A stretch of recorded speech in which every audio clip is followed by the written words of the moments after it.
This is a production of PBS Charlotte. The following episode of Charlotte, a City of International Success, is brought to you by Central Piedmont Community College and viewers like you. Thank you. Hello, I'm Dr. Maha Gingrich. Coming up next on Charlotte, a City of International Success, I will interview the one and only Dr. Robichek and Teresa Johnson. And we're going to talk about their outstanding international medical outreach program that is in Charlotte. Stay with us. 3, 2, 1.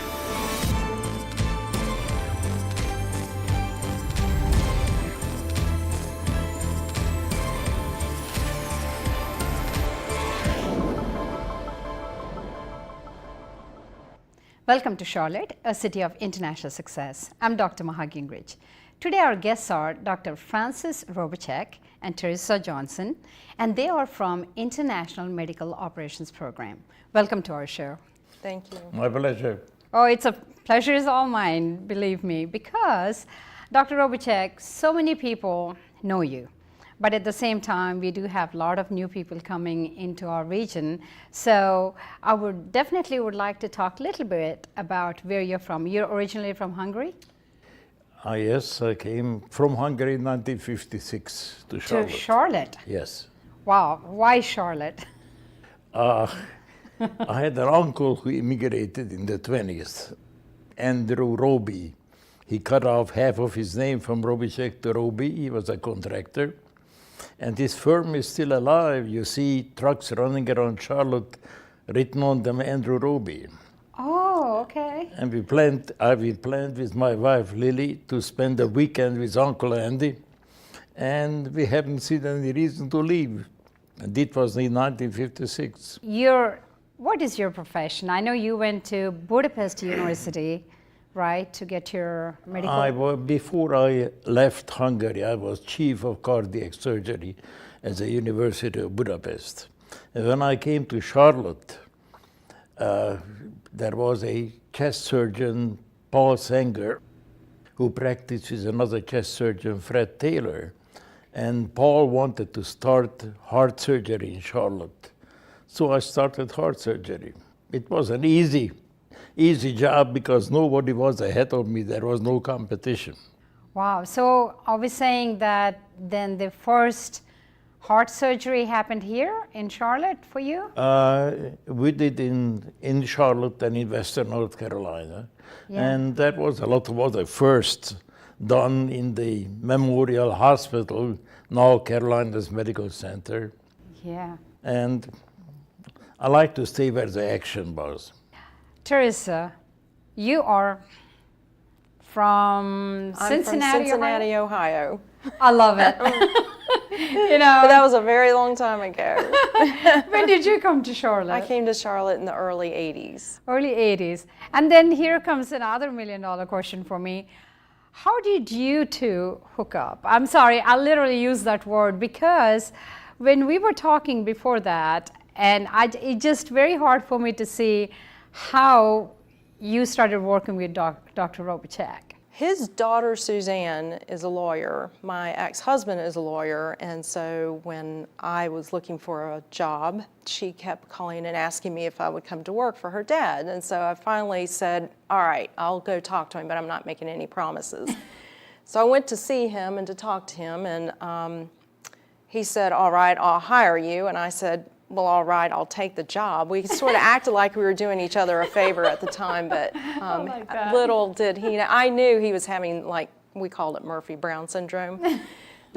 He couldn't keep somebody to work for him, but it's a great fit. I mean, he's a wonderful, wonderful person to work for, and I could not be more blessed, more happy. This is years after. Yeah. I don't know how. One day I looked up and there she was sitting at the desk. Yeah. And that was quite a long time ago. Yeah, I think in a field like where you are, there is more to it, even though obviously you didn't have the background, medical background. No. Obviously you got trained somehow to be trained where me. you are today. He trained you. I what told a him, I said, privilege. all I know is the head connects to the neck connects to the shoulders, let's turn around and clap our hands, and that's all I knew about healthcare. And, he said, that's fine, we'll figure it out as we go along. So he was very patient. So he saw something in you that he knew at that point that's going to be a lifelong kind of a commitment here. At that time, I was in clinical practice of thoracic and cardiovascular surgery. So at that time, we worked in the clinical field. And after I retired from clinical practice, then we continued into the field of international medical assistance, which really I have done before, but not in an organized form. Oh, okay. Now I'm doing it full time. Really talking about then, let's talk about what is, for short, the abbreviation is IMO, right? International Medical Outreach, And it's a IMO. program, IMO. So what is IMO and how did that come together? Let me start a little bit at the beginning. Okay. I was always interested of working foreign countries. I cannot go anywhere for a vacation. I had to do something. So I started So to you go don't know how to down to relax. Central America to do thoracic surgery. What is thoracic surgery? Everything between your chin and your waist is thoracic. Heart, lung, esophagus. Oh, And thank you for enlightening me today. yeah. And after a while working and doing clinical work, I realized that we can do much more good if we don't go down there and do the job and then pack up and come home Right. and don't leave anything behind. We can do much more if we train the locals, let them do the work, and then go back with them and help them to start off a program. So I was doing this in a little bit amateurish basis. And after I retired from clinical practice, Mike Tarwater, the president of Carolina's healthcare system, Like tar water. came up with the idea that they provide us with de-accession medical equipment. And I also work with the Heinemann Foundation, which was and still is a small private foundation in existence in the 40s. Okay. And we partnered up Carolina's healthcare system with Heinemann. And we receive primarily de-accessioned equipment. And Heinemann refurbish it, repair it if necessary, or just use it because a lot of de-accession equipment is just not the latest technology. Okay. And this marriage between the big healthcare system and little Heinemann worked very well. So Carolina Healthcare System and Heinemann Foundation came together because Mike Tarwater had the vision, right, to create this. Because you're, like you said, you're already doing this work, but you didn't really had it in an organized form. Correct. To make it happen, that way you give itself an identity, then that way you actually have these two organizations work together to make We IMO. work together in a somewhat disorganized way. Talking about heart surgeries, you did approximately 36,000 surgeries? About 35. Only Add the 1,000 thousand difference. or Who's take counting? off. Yeah, who's counting, you know? Not heart surgery, but major thoracic Major surgery. thoracic I surgeries. would say about half of it was heart. Wow, Lots of heart. that's a lot. That's a lot. lot. So, in a field, when you're already a surgeon, okay, I mean, that is a very busy job. I mean, I have no question about that. How do you find time to do something like this? This had to be a passion. I'm looking at two different views. One is you as a surgeon finding time to actually go and do this much social work literally, and then you had no background whatsoever. You started from scratch with obviously there is a passion involved here. Tell me why you got involved in this. Because of him. Yeah. No, I think, you know, and conversations I think you and I have had maybe in the past, you know, everything has prepared me and led me to this point in my life. You know, I think back about, you know, all the trials, tribulations, the good, the bad, and the ugly, and everything came together finally in 2010 when I begged Dr. Robichek to let me, you know, take over as director and let me lead this and see what, you know, what can happen, and trust me to, you know, buckle down and do the work with him. And, you know, gave myself 1 year and, you know, just worked really hard. But, you know, giving back, it's hard work, but it's such an honor to be able to give back to people who have little or nothing. And most of these folks have nothing. So it's so easy. It's easy to get out of the bed in the morning. So I will let you give me your perspective. What is this IMO organization?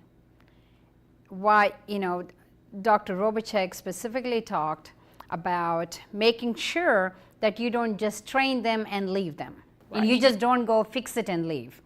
You wanted to make sure that they are sustained, so you were actually training them. Is that what it is still today? In a nutshell, it is. Here's the small synopsis of it. It's, we offer medical equipment and supplies to developing countries as well as educational opportunities. So not only are we delivering the tools to do the job, but we're also offering to the healthcare providers knowledge, which is invaluable. You know, it's invaluable. So that's the second component that makes it so successful. And again, this is something he's been doing for years in the background. It just ramped up in the last 6 years. You know, you ask a question, how did I have time? Yeah. You know, one thing makes me sick. If anybody said he doesn't have time, you have time for everything you want to have time. And let's say I was a quite busy cardiac surgeon, but it didn't stop me to make those trips. Yeah. And it didn't stop me to do a lot of other things. Anthropology was my hobby, but there are a few conditions, you know. But first of all, you have to have somebody who helps you with your family.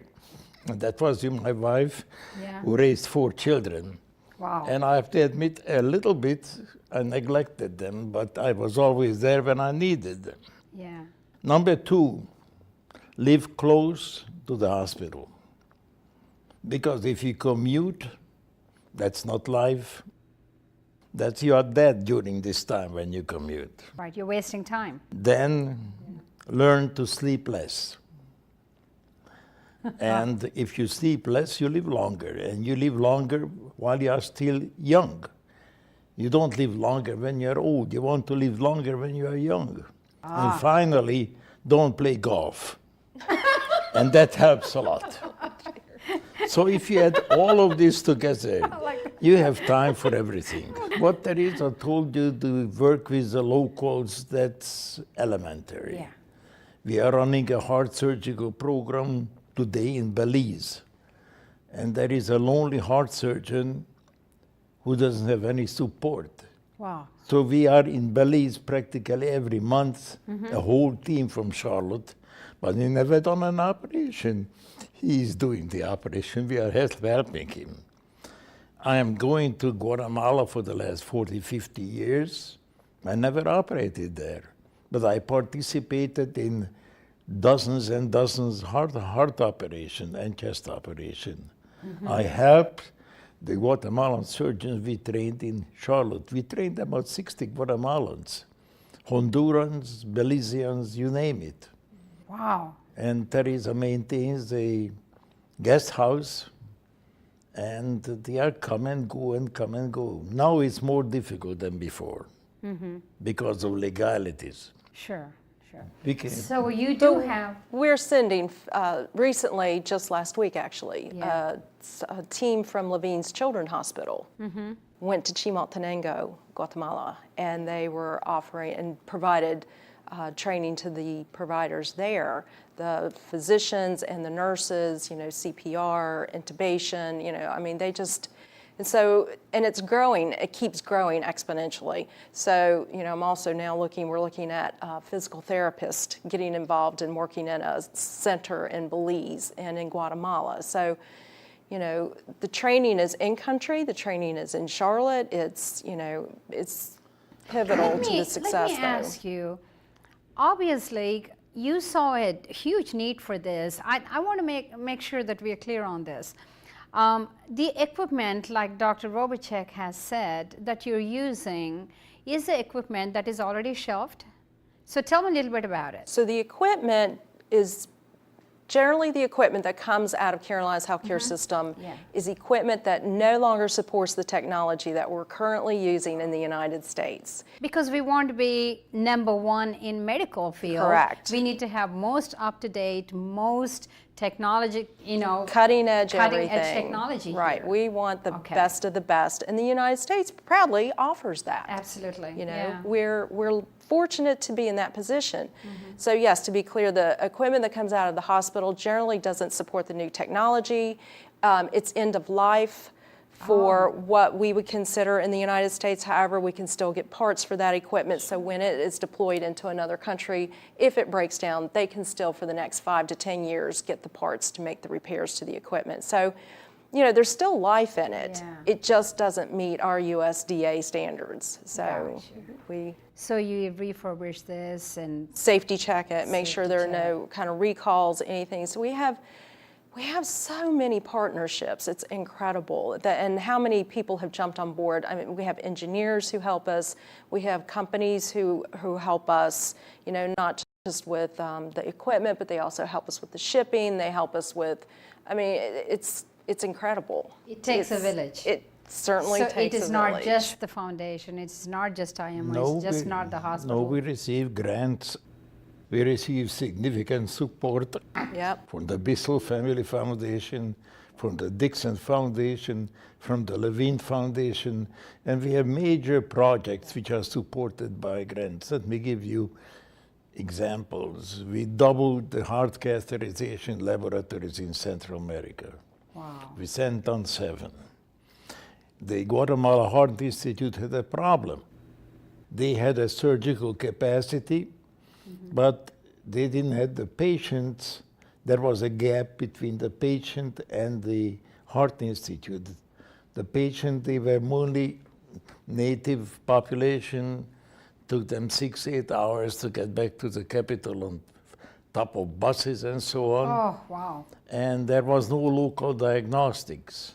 So we established echocardiographic laboratories, trained the technicians. I have to say that to train the echo tech in the United States takes college and 2 years. Yeah. We trained the Guatemalan nurses in 3 months. Oh, wow. And they take the pictures in the local little hospital, transfer it with the internet to Guatemala City. The cardiologist reads there. If the cardiologist wants consultation, we have a direct line with Carolinas Medical Center, where the cardiologist provide pro bono consultation. Okay. And now the system is working perfect. It increased you do like the video number. conferences and give advice Yes. to the technicians and the doctors over there. Fingertip away from them. That's amazing. Oh, next week they'll have a video conference, the monthly video conference with Guatemala, 4 o'clock in the afternoon. Dr. Jorge Alegria, he gets on there and they showing their images, we're showing our images. They're talking about how complex these cases are, There's been 1 or 2 cases that they're currently, writing an article. The Guatemalans are writing the article for publication in a medical journal. And these are things and opportunities they've just never have had But before. I think what I love most about this thing is all that equipment that we have and the resources that we have, you are not only utilizing them for extended life and then helping the underdeveloped, undeveloped countries to have a life there and to really, bring and save lives there as well, and which is really huge. And I think from my perspective is also, we are not only helping abroad, but you're also really bringing Charlotte as a global leader, helping other countries. I mean, you're really taking the name of our Charlotte community and the goodwill of the Charlotte citizens and the companies and organizations and foundations abroad. Let me tell you, if you go to Central America, everybody knows where is Charlotte. Wow. Yeah. But sometimes we hit some unexpected difficulties. Let me give you an example. Yeah. As I told you, we set up an echocardiographic network.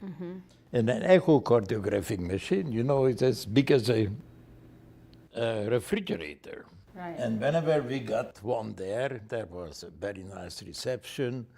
The governor of the district came, school children danced, there was music playing, the United States national anthem. Celebrations. And now Yeah. we are in trouble because the echocardiographic machine is not that big. Costs twice as much, but it's much smaller. It's And not we so take this, fancy for the they say, media. Thank you, and that was it. Because it's not so big anymore and No. it is smaller Right. now. Exactly. And I know there are new initiative, Teresa, that you talked about children or natal. Can you quickly tell me about the new initiative of this organization? So the focus now is not this year, but in the future, Yeah. is neonatal intensive care units and pediatric intensive care units. And so we went to a hospital in Coban, Guatemala last year, and we saw the need, and we came back and we said, we've got to get to work.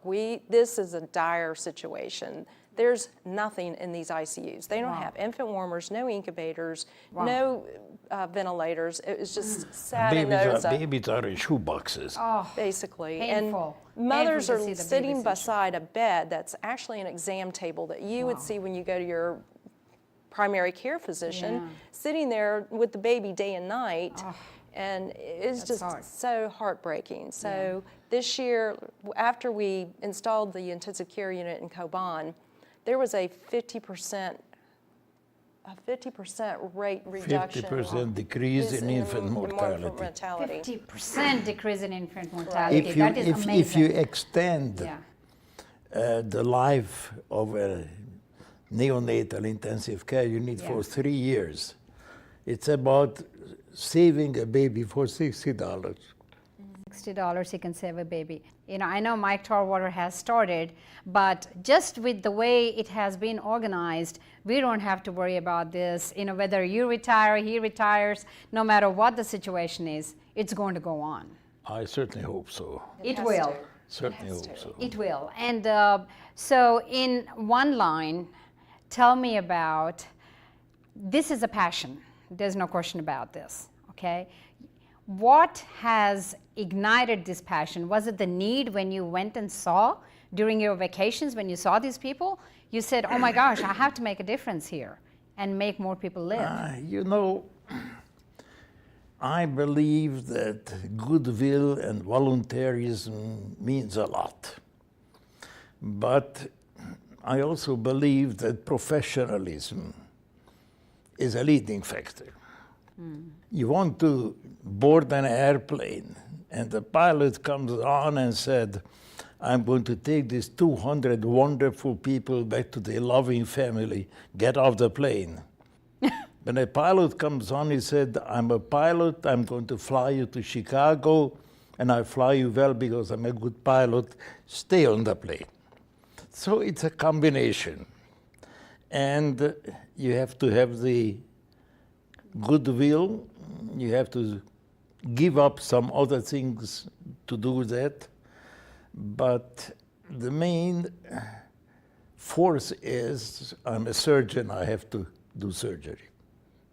I understand. I'm a doctor, I have to serve. help patients. I'm a health administrator, I have to make programs. Do your own job. I got you. And thank you so much for being on our show. And thank you for your service, Dr. Robichek. And thank you for your passion to get into this. And I think under your leadership as well, and under your leadership and guidance, we're going to make big difference in the world. Charlotte stands to save the world, literally. So thank you so much for everything you're doing. And thank you for being on my show. It's a pleasure. Very much a pleasure. And thank you for watching Charlotte, a city of international success. I'm Dr. Maha Gingrich. Please join us again next time, right here on WTVI PBS Charlotte.